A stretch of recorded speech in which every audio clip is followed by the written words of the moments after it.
Pemirsa, Dinas Pengendalian Penduduk dan Keluarga Berencana Kabupaten Tanjung Jabung atau DP2KB menyebutkan selama tahun 2024 ini kasus kekerasan perempuan dan anak dinilai cukup meningkat dibandingkan tahun sebelumnya.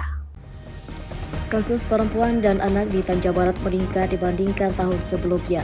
Hingga Desember tahun 2024 lalu data terakhir mencapai 54 kasus.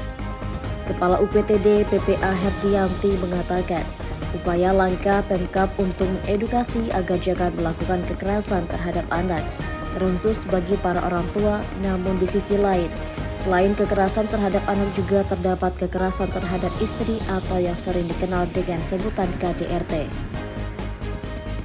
Dari data tahun 2024 ini tercatat 54 kasus kekerasan. Dalam artian kasus kekerasan terhadap anak dan perempuan di Tanjung Barat ini masih terbilang cukup tinggi. Bahkan tindak kekerasan tersebut bersifat beragam, mulai dari kekerasan psikis, fisik, seksual, penelantaran termasuk juga TPPO dan lain sebagainya.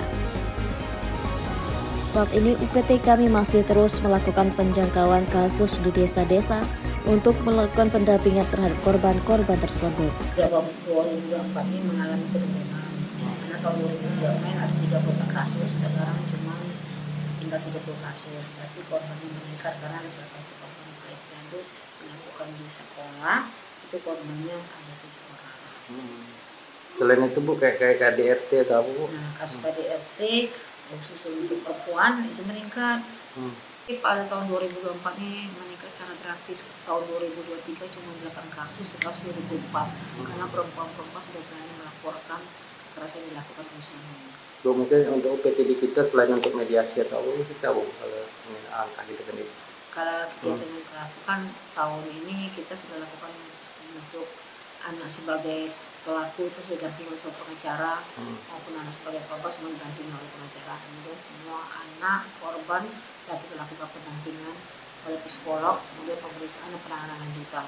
Kemudian kita lakukan juga trauma preventif di UPTD 2 kali kita lakukan untuk anak-anaknya, kita periksa kesehatannya, kemudian penanganan psikologisnya oleh psikolog, kemudian peningkatan spiritual mereka oleh Ustadz Suki. Sementara untuk ibu dan orang tua korban kita lakukan penyuluhan oleh keluarga Sakinah sama dengan BP4.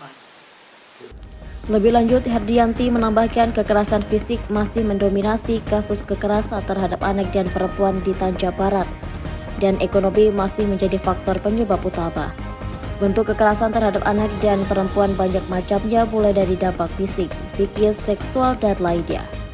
Namun kebanyakan di Tanjung Jabung Barat saat ini kekerasan fisik dan paling mendominasi dari beberapa kasus, diikuti kekerasan seksual dan juga TPPO. Surya Kurniawan, Syek TV melaporkan.